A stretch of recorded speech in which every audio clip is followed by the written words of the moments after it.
Good morning students, আমার চ্যানেলে তোমাদের সবাইকে স্বাগত।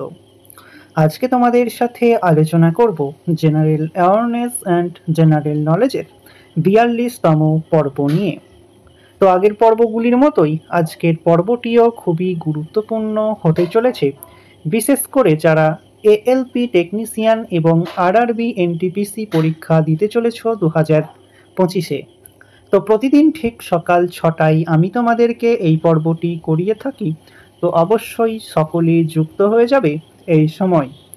সমস্ত আপকামিং রেলওয়ে এক্সামের জন্যই এই পর্বটি উপকৃত হবে, যেমন ALP technician, RRB technician, NTPC সমস্ত পরীক্ষাগুলিতেই। তো চলো আজকের পর্বটি শুরু করা যাক। তোমাদের প্রথম প্রশ্ন হলো, নিম্নলিখিত ব্যক্তিদের মধ্যে কে প্রথম দাদা সাহেব ফালকে পুরস্কার পান? খুবই ইম্পর্টেন্ট একটি প্রশ্ন। নিম্নলিখিত ব্যক্তিদের মধ্যে কে প্রথম দাদা সাহেব ফালকে পুরস্কার পান?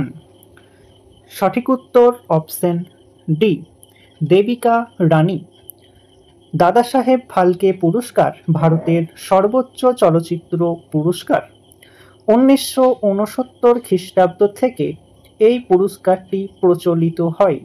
ভারতীয় চলচ্চিত্রের জনক বলে পরিচিত ফালকে একজন ভারতীয় চলচ্চিত্রের নির্মাতা, যিনি 1913 খ্রিস্টাব্দে রাজা হরিশ্চন্দ্র নামক একটি পূর্ণদৈর্ঘ্যের চলচ্চিত্র নির্মাণ করেন। প্রদত্ত কোন ধাতুটি সাধারণ উষ্ণতায় ফুটন্ত জলের সঙ্গে বিক্রিয়া করে না, কিন্তু স্টিমের সঙ্গে বিক্রিয়া করে হাইড্রোজেন উৎপন্ন করে? প্রদত্ত কোন ধাতুটি সাধারণ উষ্ণতায় ফুটন্ত জলের সঙ্গে বিক্রিয়া করে না, কিন্তু স্টিমের সঙ্গে বিক্রিয়া করে হাইড্রোজেন উৎপন্ন করে? সঠিক উত্তর অপশন এ, লোহা। তড়িৎচুম্বকের মজ্জা তৈরিতে ব্যবহৃত হয় কোনটি? 5টি স্টার দিয়ে রেখো। তড়িৎ চুম্বকের মজ্জা তৈরিতে ব্যবহৃত হয় কোনটি? সঠিক উত্তর অপশন ডি, কাস্ট আয়রন। সৌরজগতের বৃহত্তম প্রাকৃতিক উপগ্রহ কোনটি? সৌরজগতের বৃহত্তম প্রাকৃতিক উপগ্রহ কোনটি? সঠিক উত্তর অপশন ডি, গ্যানিমিড। কোনটি অভ্যন্তরীণ পূর্ণ প্রতিফলনের উদাহরণ নয়? কোনটি অভ্যন্তরীণ পূর্ণ প্রতিফলনের উদাহরণ নয়? সঠিক উত্তর অপশন সি, তারার মিটমিট করা।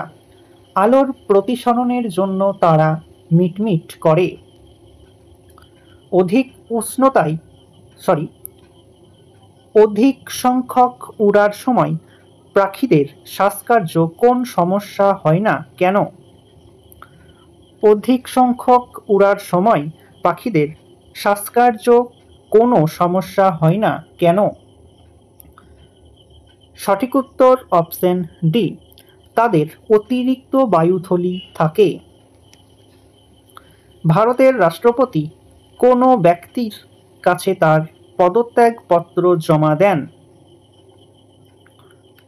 ভারতের রাষ্ট্রপতি কোন ব্যক্তির কাছে তার পদত্যাগপত্র জমা দেন? সঠিক উত্তর অপশন ডি, উপরাষ্ট্রপতির কাছে। নিম্নলিখিত কোন বিষয়টি যুগ্ম তালিকার অন্তর্গত? নিম্নলিখিত কোন বিষয়টি যুগ্ম তালিকার অন্তর্গত? সঠিক উত্তর অপশন এ, শিক্ষা। মিথজীবী ব্যাকটেরিয়া নাইট্রোজেন সংবন্ধনে সাহায্যকারী রঞ্জক কোনটি? 5টি স্টার দিয়ে রেখো। মিথজীবী ব্যাকটেরিয়া নাইট্রোজেন সংবন্ধনে সাহায্যকারী রঞ্জক কোনটি? সঠিক উত্তর অপশন এ, লেগ হিমোগ্লোবিন। রাজ্যের মন্ত্রী পরিষদের সদস্যদের দপ্তর বন্টন করেন কে? রাজ্যের মন্ত্রী পরিষদের সদস্যদের দপ্তর বন্টন করেন কে? সঠিক উত্তর অপশন ডি, মুখ্যমন্ত্রীর পরামর্শে রাজ্যপাল। ফুড ফর ওয়ার্ক প্রোগ্রামটি কোন পঞ্চবার্ষিকী পরিকল্পনাতে হয়েছিল? ফুড ফর ওয়ার্ক প্রোগ্রামটি কোন পঞ্চবার্ষিকী পরিকল্পনাতে হয়েছিল? সঠিক উত্তর অপশন ডি, দশম পরিকল্পনা। ভারতের বৃহত্তম শঙ্কর ইস্পাত কারখানা গড়ে উঠেছে কোথায়? ভারতের বৃহত্তম শঙ্কর ইস্পাত কারখানা গড়ে উঠেছে কোথায়? সঠিক উত্তর অপশন এ, সালেম এ। মহারাজা রঞ্জিত সিংহের রাজধানী কোথায় ছিল? মহারাজা রঞ্জিত সিংহের রাজধানী কোথায় ছিল? সঠিক উত্তর অপশন বি, লাহোরে। হলদিয়া ডক সিস্টেম কাজ করতে শুরু করে? হলদিয়া ডক সিস্টেম কাজ করতে শুরু করে? সঠিক উত্তর অপশন এ, 1977 সাল থেকে। প্রোক্যারিওটিক কোষের ডিএনএ যুক্ত গঠনকে কি বলা হয়? প্রোক্যারিওটিক কোষের ডিএনএ যুক্ত গঠনকে কি বলা হয়? সঠিক উত্তর option D, nucleate. Carbolic acid এর অপর নাম কি? কার্বলিক অ্যাসিডের অপর নাম কি? সঠিক উত্তর অপশন এ, ফেনল। অশোক কোথায় তৃতীয় বৌদ্ধ সম্মেলনের আয়োজন করেছিলেন? অশোক কোথায় তৃতীয় বৌদ্ধ সম্মেলনের আয়োজন করেছিলেন? সঠিক উত্তর অপশন ডি, পাটলিপুত্রে।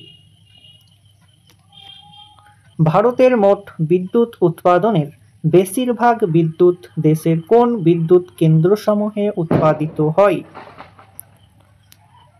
ভারতে মোট বিদ্যুৎ উৎপাদনের বেশিরভাগ বিদ্যুৎ দেশের কোন বিদ্যুৎ কেন্দ্রসমূহে উৎপাদিত হয়? সঠিক উত্তর অপশন এ, তাপবিদ্যুৎ। ভারতীয় ইতিহাসে কারা কিং মেকার হিসাবে পরিচিত ছিলেন? ভারতীয় ইতিহাসে কারা কিং মেকার হিসাবে পরিচিত ছিলেন? সঠিক উত্তর অপশন এ, সৈয়দ ভ্রাতৃদ্বয়। তো স্টুডেন্টস, এই ছিল তোমাদের আজকের ক্লাস। ক্লাসটি ভালো লাগলে বন্ধুদের সাথে শেয়ার করো। চ্যানেলে নতুন হয়ে থাকলে চ্যানেলটিকে সাবস্ক্রাইব করে পাশে থাকা বেল আইকন বাটনটি প্রেস করে রেখো ভিডিও নোটিফিকেশন সবার প্রথমে পেতে। তো দেখা হচ্ছে নেক্সট ক্লাসে। আজ এই পর্যন্তই। সবাই ভালো থেকো, সুস্থ থেকো। জয় হিন্দ, জয় ভারত।